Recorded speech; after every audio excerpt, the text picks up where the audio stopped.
time by cutting the income tax rate, a bonanza for the middle class.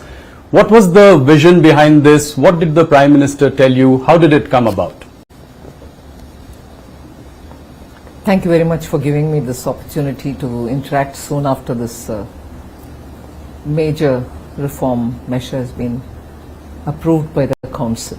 And I thank every one of the ministers who've attended the meeting, the states, the finance ministers, and supported it. Otherwise it wouldn't have come to see the light of the day. Well, the Prime Minister did announce it from the Red Fort on Independence Day. But even about 8 months ago, he called me once and had a long talk about how GST can be, revamped, looked at, and only from one point of view. He said, look, both from the point of view of the process and also for the common man, the tax rates, is there a way in which we can make it simpler? So I had agreed that I will go into it and come back to him. Then around the budget, when we were talking about many, tax-related issues, he reminded me about the work which has got to be done. And I assured him again that time that yes, the work is progressing and I will come back to him. So sometime after the budget session was over of the Parliament, I said I'm somewhere close to giving him a proposal, which he can guide me further and so on. And then a bit later, much later, because the developments of May, April, when Operation Sindoor had happened, and after April priorities have been on very many different grounds, and when next opportunity came, I went, gave him a detailed description. Is that I just want, as I said at the first meeting, the simplistic or simplified, not simplistic, simplified way of doing business. So I don't want small businesses sitting at the computer, getting the auditor to do it. And also, like the way we did in the budget, respecting the middle class, respecting the taxpayer, respecting people who are really the ones out of their salaries giving the tax. We need to do something for the day-to-day indirect tax, which falls on every Indian citizen in some way or the other. So this tax is something which touches the lives of every citizen, and therefore we need to be a lot more sensitive. So I went back to the government, redid it, sharp focused it, and that's how this proposal came. And we, for the first time in GST's history, Council's history, the centre has come up with a proposal. Till now it used to be the group of ministers which consisted only of state ministers. Yes. Never has the centre been a part of any GOM. This is the first time, both in the case of the compensation cess, where the MOS Finance, central government, was the chair to decide how to handle the closure of the compensation cess, and a comprehensive proposal as regards GST being given by the central government. So it's unique in very many ways. Every rule of the House, of the Council, had to be looked at afresh, yes, even to put the proposal. Yes. So I'm glad it went through the whole grind, didn't ignore any rule or expectation or the law of the GST, and has gone through. And taking everyone along. Unanimously. That's right. At the heart of this is obviously, the common man. In fact, Money Control had put out a tweet saying that how it also impacts, it is the health of every citizen in India, to which the Prime Minister in fact said that it is also to do with Swasth Bharat. Yes. So what was the driving motivation, behind this bill? See, I had to do a dredging kind of an exercise. Yes. Every item which comes under the GST, goods or services, had to be looked at, not just by their codes, not just by their names, but to regroup them from the point of view of daily use items, that which is consumed by citizens, middle class, the poor but in particular, and then you looked at those which are going to hit the farmers, those which are going to hit the middle class, and so on. Because eventually, daily use items or items which are necessary for this transition of India from a emerging, developing economy to a Vikasit Bharat cannot be on the back of, just the approach of we need more development, bridges, roads, some contracts for works and so on, but also that the aspirations of the growing families will have to be met. So we had to regroup them in such a way, okay, this is essential for, let's say, the families, poor middle class families. Of course the rich will come in. So what do we do as a treatment for it? But even as we were talking about this, we are talking about the classification of goods and services. I, without any hesitation, will bring that example of the popcorn. Why am I saying hesitation? Because I was pilloried on it. Yes, absolutely. But that tells you the problem of classification, where we brought in a system, no doubt, which was an improvement of over the pre-GST era, where every state defined its own and had its own rate and so on. So GST in 2017 was an improvement over what was earlier. But it still required some simplification, and that's why this exercise.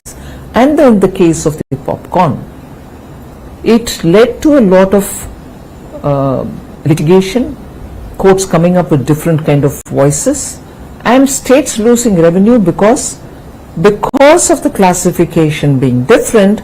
People chose to have the higher taxed sugary chocolatey popcorn shown in as a salted popcorn, because that has only very little tax on it. So this arbitrage, because of classification, had to be overcome. So even as I'm grouping for families, their day-to-day items, this thought of what the classification is causing as a problem also had to be addressed. Like that, I think it was one of the, for me it was a fascinating exercise. It was rigorous, it took a lot of my time and time which would have gone in for something else. But I think this was absolutely rewarding an exercise, because you brought in that temperament which is so important, that citizen looks at these things in one particular way. Revenue is not the consideration. So that helped us. So now that you've done two monumental things, you've put more money into the hands of the consumer, you brought down for the middle classes the income tax cut, and now rationalization of GST. So will it now finally sort of move the needle on consumption? 100%. Because there's more money given already through the income tax cut. Right. The rates are coming down. So the citizen now has a choice to meet his aspirations and his expectations. He cannot say, look, I have the money because the income tax is reduced, but these items are beyond my affordability. Now everything has come down. I'll give you this number which is important. 99% of all the goods and services which are touched by GST are now either in 0 or in 5 or in 18. That's right. There is nothing beyond. So that 1% is what makes for the demerit goods, right, which popular parlance says sin goods. Yeah. So that is the extent to which we have cleansed the system of anomalies, doubts, duplications, and any interpretative issues. So this will also lead to higher investments, it will fire up investments as well. Obviously, with consumption going up, there's a potential for capacities to grow, investments to grow. Now the combined tax revenue impact of this, earlier your income tax cuts, and this is about 1.2 lakh crore. Do you think that there will be a certain revenue buoyancy as well in the coming years to make up for this? And every economic theory that one studies says that. Yeah, have you seen that in the past? At least the moment the income tax reduction happened, you heard people very clearly coming out and says, I've met up with a lot of individuals coming from different strata of the society saying, I'll have more money to send my son to this particular college. My daughter is already doing engineering. I'll be able to fund her for her higher studies and things like that. And from ordinary citizens who are leading their lives either working in a small store or driving a car, taxi, and so on. So it has an immediate psychological effect that I can do this, which was beyond my affordability. And therefore I think there will be a buoyancy in terms of revenue. Any impact on capital spending or fiscal deficit, I wouldn't think. At this moment I can say with confidence, capital expenditure of the government will not come down. It will be completed as is stated in the budgetary planning time, the budget estimate time, and so with the fiscal deficit. And this is the last point of my gliding path. Right. I will adhere to it. Will petroleum products and alcohol continue to be outside the ambit of GST? Yes, the current proposal doesn't include it. Right. The states will have and to. And you don't see that happening in the near future? Not in the immediate future. Okay. Let's move, to a few broader economic questions as well. With GST rationalization, inflation is likely to come down quite naturally. Does it make a case for further repo rate cuts in the future? I know it's not your, but generally, directionally speaking. Not my domain. We'll have to see how the RBI assesses for itself. September 22nd is a tight deadline. Are you confident you'll be able to roll this? Is the back end ready? Yes, the back end was mentally prepared, and many structural things have already started getting corrected, reset, and so on. It is with the agreement of these GST and related technology managing team related issues that we have had a discussion with them, and they have clearly given me the confidence that yes, they will be rolling it out on September 22nd. So Rahul Gandhi, who earlier called it Gabbar Singh tax, now has been talking about one nation, one tax. On the other hand, former Finance Minister P. Chidambaram, he said that, it is 8 years too late. How do you react to all of this? Well, being in the opposition, I think they have to say something when the popular response has been so overwhelming. For an opposition to try to take some credit out of it, but yet with a hesitation that the credit should not be completely given to the government is quite understandable. But I would want them to ponder that neither could they bring it in because they couldn't win the confidence of the states, nor could they truly and literally understand how the mechanism works. After all, the GST Council has members from Congress party, yes. Finance ministers from Congress ruled states are there. But I have a feeling the Congress High Command, as they call it, doesn't do its homework to understand the way in which this wonderful organization works, the GST Council. And therefore, at one point in time, they call it Gabbar Singh tax, another point in time saying, oh, this is fine, but it should have come earlier. These are clearly statements coming from people who have not really spent time to understand how post-independence, that one institution which has been created, a constitutional body, if I'm right, this is the only one which has been created post-independence, yes. is spent 8 years, but has delivered so much in terms of revenue, in terms of uniting this country, in terms of making ease of doing business a reality, and is now coming up quickly in succession within 8 years with the second generation reforms. To understand it and then to comment would help the government, not stray comments which doesn't get into the details. Nirmala ji, this has been widely hailed as one of the dramatic reforms of this government. Obviously, a dil mange more. So, what next? PM has set up 2 official level committees on next gen reforms. 2 group of ministers have also been formed, headed by Amit Shah and Rajnath ji. What can we expect in the coming months? What is the idea going forward? How do you look at reforms in the bigger picture? Quite a lot of work was done about the next set of reforms which we need to undertake, even prior to 24 Lok Sabha elections. And then some departments moved, like ours moved faster. There are other departments which are moving faster as well.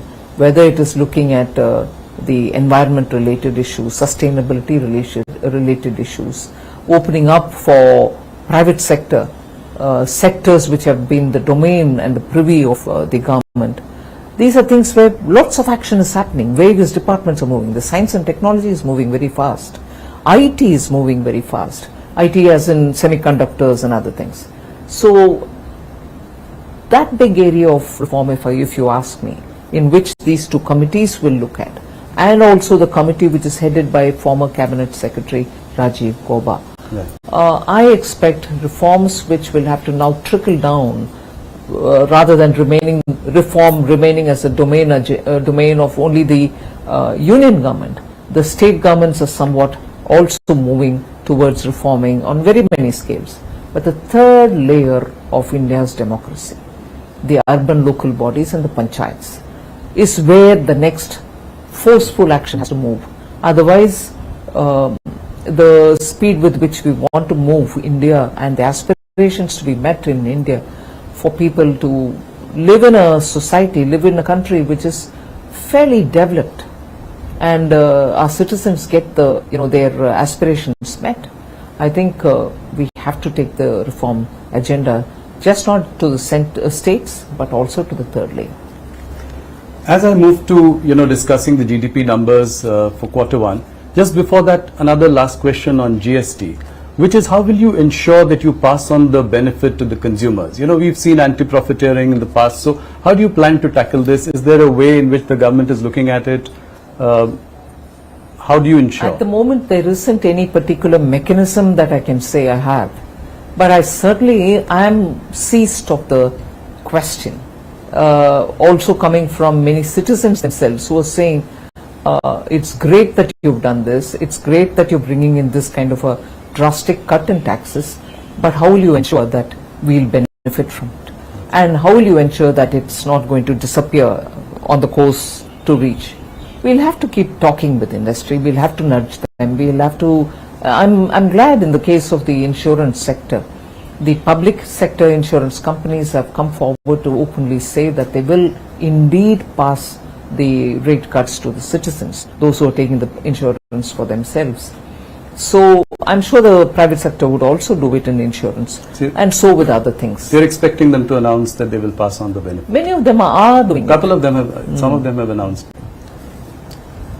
So Q1 GDP numbers are heartening 7.8%, at a time when President Trump said that, India is a dead economy. How do you react to something like that? I may not be able to comment on, let's say, foreign head of the state commenting on it. But in India, one line which I keep repeating several times, probably even once when I met you once earlier when we chatted like this, it is the cynics within India who worry me. It is the naysayers within India who worry me. Assume somebody had said it, a head of state has said it. Building India together, and all of us together building India, are we going to carry those tales or stories or observations which somebody else says and then repeat that here, oh, so and so has said this, India's a dead economy, we knew it, this is happening, that's happening. India requires its citizens to be respected. They are toiling and struggling and working to build their families and their economies, their own personal family wealth and whatever. At this time when we are trying to create more opportunities, do we need the naysayers to even borrow such observations, be it as it may that it is coming from a head of state? Do we need our own people to use these expressions? It is undermining not the government, you are undermining our citizens' efforts. And a responsible opposition, I wished didn't repeat these lines, but I think it is, I would react only to what our people are saying rather than a head of state elsewhere. No, five quarter high number, I think it gives us a lot of confidence in the Indian economy. And also inflation coming down. Yes. Drastically coming down. Yes. But it brings us to a related point, which is on the point of tariffs. Now that tariffs with the US are at 50%, what is the likely impact on the GDP going forward? There are various estimates by various sort of consultancies, from 10 basis points all the way to 100 basis points, some have predicted. Where do you see the impact really of this? But with the reform like this, many of that should be offset. Yes. So it is never a situation of a one fixated point. It's a dynamic situation where you're moving from one to another with newer players coming in, newer factors coming into play in this scheme of things. This one, you have the GST reforms, which is going to make people understand that they can fetch more things with the same amount of money with which they bought some amount earlier. So it is very clear that industries have been speaking about the tariff and its impact. The government has designed something for itself. We will come out with something to handhold those who are hit by the 50% tariff from the US. This has been said earlier. I've met up with the delegations when I went to Chennai in recent past few days. I have said this there and I will repeat it. Government is working. So will they be allowed to sell in India, or how do you plan to alleviate their concerns? No, there is a package which consists of very many different ways in which we want to help them. So we'll wait for the cabinet to clear it, but there is something coming to help them so that this tirade of the tariff is something which they can face, and also suddenly having to look for newer markets is also a challenge, but we'll have to help them out on that. So is there a sense in the government that this could be a slightly longer haul? We hope not, but we really can't leave exporters high and dry saying it's going to change sooner. We will work with them. Nirmala ji, will we also continue to buy Russian oil? Yes, that's been made very plain and simple. Whether it is Russian oil or anything else, it's our decision to buy from the place which suits our needs, whether in terms of rates, logistics, anything. So where we buy our oil from, especially being a big ticket foreign exchange related item, where we pay so much out of our pocket, highest in terms of import, we will have to take a call which suits us best. So we will undoubtedly be buying. Another question about, the officials of the Trump administration have been using really hurtful language against India. Saying that we are Brahmins profiteering at the expense of, ordinary Indians, or, calling the Ukraine-Russia war Modi's war, or us as Kremlin's laundromat. How do you see all this? I mean, how do you react to something like this? Very much the same principle as I said earlier. It is one thing, it can be hurtful. It is one thing for a foreign government, head of state or an official or anybody to say all that. And the global diplomatic world is astonished that that kind of an expression is being used against India. And that will have people in the diplomatic arena to respond or to deal with. But what hurts me more is when those very expressions are being justified in India. Oh, don't you all know, don't you, I mean, dirty, unwashed Indians, you don't understand what this expression means? This is how, this is explained. Who wants these explanations from Indians? Who actually wants us to know better? And who are these people explaining to us, this expression is used in this context? I'm outraged by that. I don't want explanations to justify that.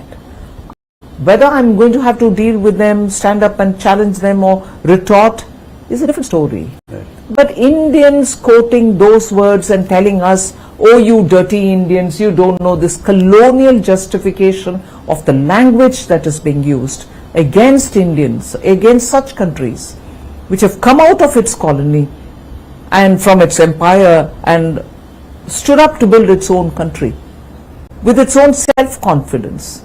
And even now when we are talking about Atmanirbhar, it's not just in terms of producing everything in your country.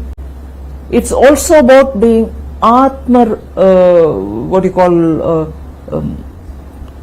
self-reliant. There is no self-respect. Self-respect. As much as you want everything produced in India for Atmanirbharta, you should have something of a self-respect. If somebody is saying, all of us in one voice should respond to it, rather than have a few of us justify it by saying, don't you all understand it? Are you a part of the imperialists? I'm outraged more by that. Yeah, the opposition picking up this and, making it their own narrative. And saying... Like dead economy was picked up by Congress, Rahul Gandhi to and say. even for this, Brahmins are being, are the ones who are benefiting out of it. Oh, you Explaining Indians. us Boston Brahmins. Yes, Boston Brahmins. Oh, you Indians, you don't understand this Russian oil purchase is to help Brahmins to benefit of it, and you are being fooled. Exactly the same divide and rule principle which the British used here, which the imperialists used here. And even today you have the friends of the imperialists telling us, no, the expression Boston Brahmin is this and not that. Who damn cares? I'm sorry. Yeah. Who damn cares? I want Indians to think for ourselves. I want those Indians who are now defending that language to get up and say, we are free from you all. Now for over 75, 80 years, we'll mind our business, we'll take care of ourselves, refrain from using these words. Should have been that voice. That not being the voice, and upar se to teach us saying, don't you know the meaning of this expression? Outrageous. Today we've got to know Nirmala Sitharaman ko gussa kyun aata hai. Now, moving on to economy, any plans to liberalize FDI or FPI regulations further? I do not want to give a headline, but certainly we are looking at every aspect of reform. How do we, this is probably the right time to, assure foreign investors to invest in India. What are some of the steps that we should take that would, give them this confidence? This one was a big one in itself, but going forward. First thing, I think our institutions such as Parliament should debate issues, should question government on the proposals, on the policies, on government's actions. That gives confidence to people saying India's democracy actually literally discusses these issues. Without that, the government can go about doing what is right for the public, but the institution of the Parliament is not being used for its prime purpose. Why is it important? It gives a feeling that both the opposition and the ruling parties are talking on issues. Instead of holding placards and standing in the house, if there is a meaningful discussion, it will convey a lot about the policy strength. That is one thing. Second, our regulatory institutions, and I've said this before, but I'll repeat it here. Regulatory institutions should not go to the extent of micromanaging. I want businesses to do their businesses. They have powerful boards which run them, and the regulator, in consultation with the stakeholders, should allow them to function. Of course, keep a watch, right, and do a soft touch regulation. If regulators across the board, I'm not talking just of the finance domain regulators, all over, should have a open-minded approach, a soft touch approach, above all, not micromanagement. Private investment has been a topic of discussion. How do we revive animal spirits, for the private sector to invest? This has been a, discussion that we've been having over the course of many interviews, and you've been also exhorting the private sector. How do we get about? But I think, to be fair to them, they are moving in. Okay. And they are taking decisions about how they want to expand. So you see a significant change? I see a significant change, and I see that enthusiasm now in wanting to understand how things will move from the industry. And I'm sure they are conscious that opportunities lie in India and they should do things. How would you react to S&P's, India's sovereign rating by S&P, which has gone up? High time, would you say? Yes, and it is, I think, as a result of a lot of work done by the Department of Economic Affairs, the Chief Economic Advisor. They have been persistent with talking with them, giving them adequate data-based information, and their conversations have actually today shown us the result. And I'm glad that they're doing it. They should continue doing it with other agencies also, because with our growth being with what it is, with our fiscal, macroeconomic fundamentals being what they are, with our inflation being under control, with our foreign exchange growing, with our stock market being so buoyant, it is difficult to understand how parameters of similar and comparable nature elsewhere attract a much better rating, whereas ours don't. And conversely, parameters which are worse than ours seem to be having better rating. Just can't explain it. So I think the work of the DEA and the CEA is well cut out in this regard. They will have to work with agencies. Nirmala ji, you're right about all the macro indicators looking up. But revenue growth for corporate India has remained tepid. It's at a 7-quarter low of 3.7%. How do you explain that? GDP on one hand growing at 7.8%. What really accounts for this? I think it's also a question of how they're deploying their resources and how they're earning out of it. Businesses will also have to look at the way in which their risk-taking capacities can increase, and that's what is going to be the prime mover in terms of revenues for businesses. So, but that's a business call. It's not for me to say. Right. Nirmala ji, India and China are now mending sort of fences. So, right now it is at the level of resuming the flights and giving visas to each other. But what could be the next steps? How could we make the Chinese markets more accessible to Indian companies? There is, of course, a huge deficit of $100 billion here. So how do we do that? I mean, what are the next steps? There's just a lot of work to be done in that area. There's no hiding it. We need to have trade conversations, market access conversations, non-tariff barrier conversations with the Chinese. Unless we do that, and unless there is a true engagement and not a procrastinating engagement, you may talk as much as you want on these issues. I've done it myself. And to have a conclusion arrived at takes a lot of time with the Chinese. Sorry. Market access is something which has not been realized despite our almost a decade of engagement with the Chinese. In between, everything had come to a halt. But on both these issues, there should be meaningful conversations. Otherwise, the very products that we want to export to China go through different destinations to China. But why can't it go directly? Yeah. And will it also be reciprocal? I mean, Press Note 3 prevents investments from China to India. So would you look at doing something about that as well? As it is, I think in one or two cases, particular cases, we have relaxed some of them. And in those sectors where their technology has come in, and the technicians and also the experts had to come to actually see the projects through, we have not allowed these experts to come. That has now changed. In some sectors, people are coming in. The projects are already on the ground. So India will be open to that idea? Of course. Yes. Nirmala ji, you've ushered in the boldest of reforms. I say this in every interview that we do because you corporate tax cut. I mean, that was a phenomenal sort of move. Then after that last budget, we have income tax rates going down. Now GST 2, as I called it. So, one thing that we probably haven't seen enough is on private disinvestment. What would you say to that? You did sell Air India, but after that, things have been slow. You'll see action in that also. This year? Yes. Oh, that's great news. Any deadline for strategic stake sale in IDBI Bank? No, I think the secretary has already, DIPAM secretary has already spoken about it.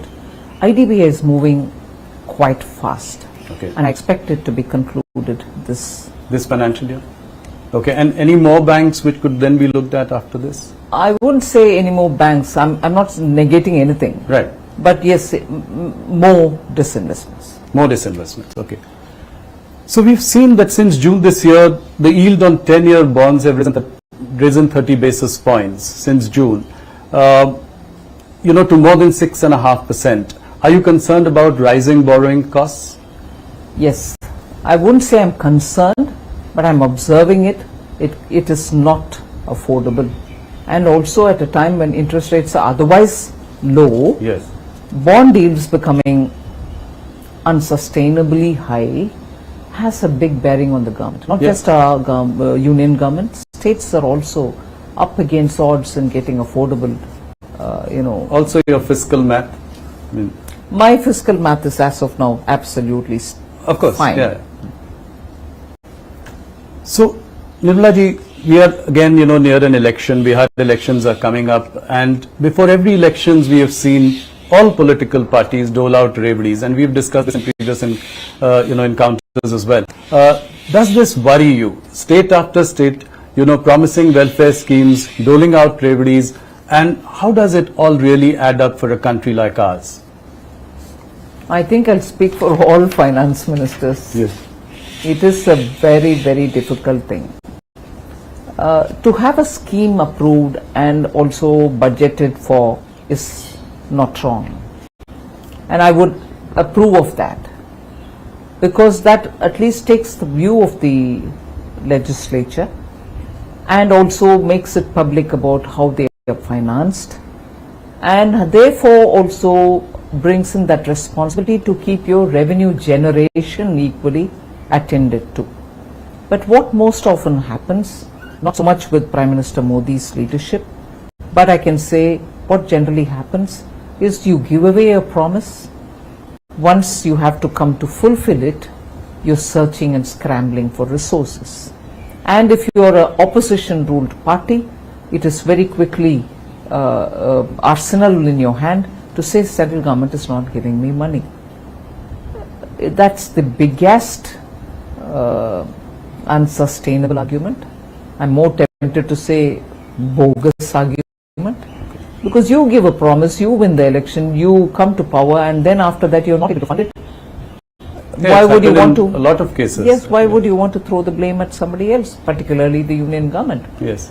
So these kind of sort of recklessness in dealing with public finance has got to be discouraged. There's no doubt on it.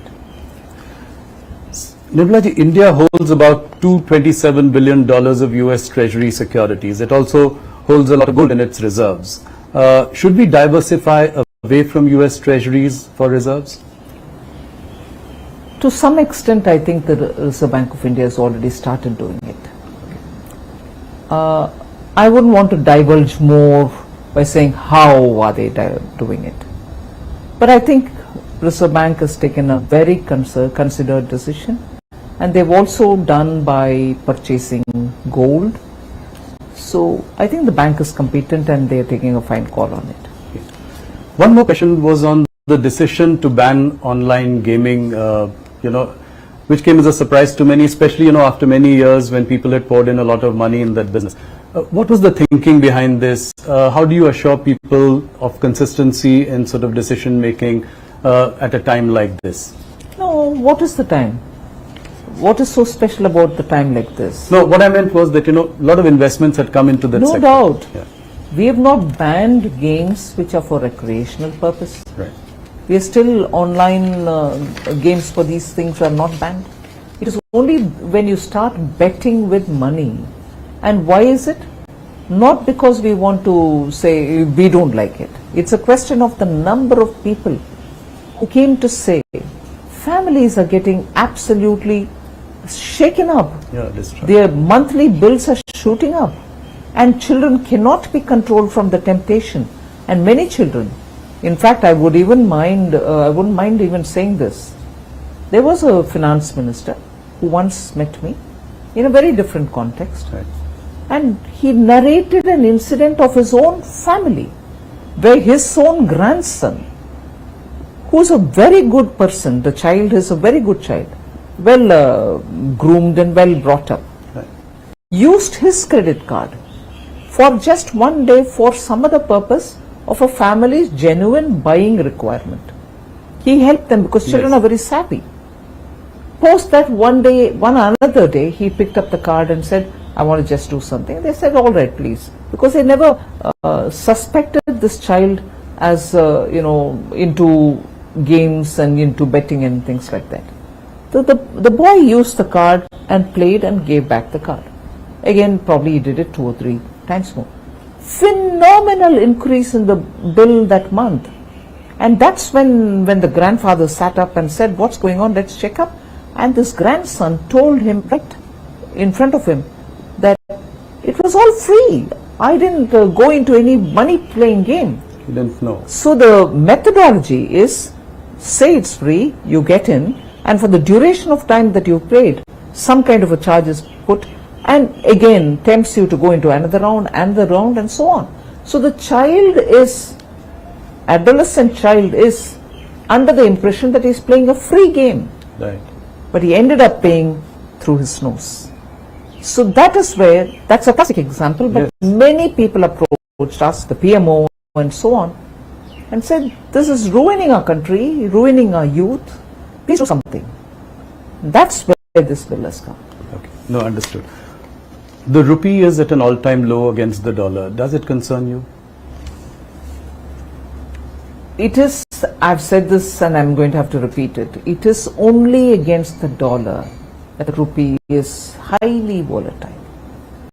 Whereas rupee is not affected similarly by other currencies. So, and there are countries in emerging markets and even in developed countries whose currencies against the dollar are weakening. So it is an issue on that aspect and at that level about the volatility as a result of the strengthening dollar. It's not rupee getting weakening. I know I've been trolled immensely for saying this, but this is the truth. So, okay, thank you. Nirmala ji, one last question. For profitable companies with over 1,000 crore turnover, 2% of their profits go into CSR. Now, at a time like this, when MSMEs are facing a problem because of tariff issues, etc., is there any thought to take a relook at this for a little while? Nothing before me as yet. Okay. If there's anything, I'll tell you, but there's nothing. All right. Nirmala ji, thank you so much for your time. Thank you for patiently answering all our questions, very candid, and heartiest congratulations on yet another big reform, GST 2 or rationalization of GST. Thank you so much for being with us. Thank you very much. Thank you. 42 minutes. I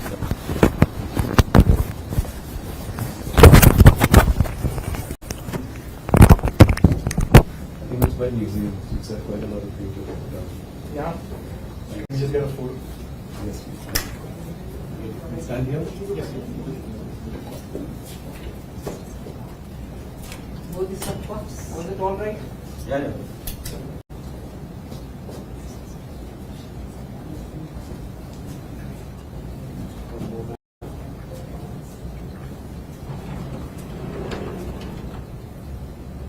Thank you.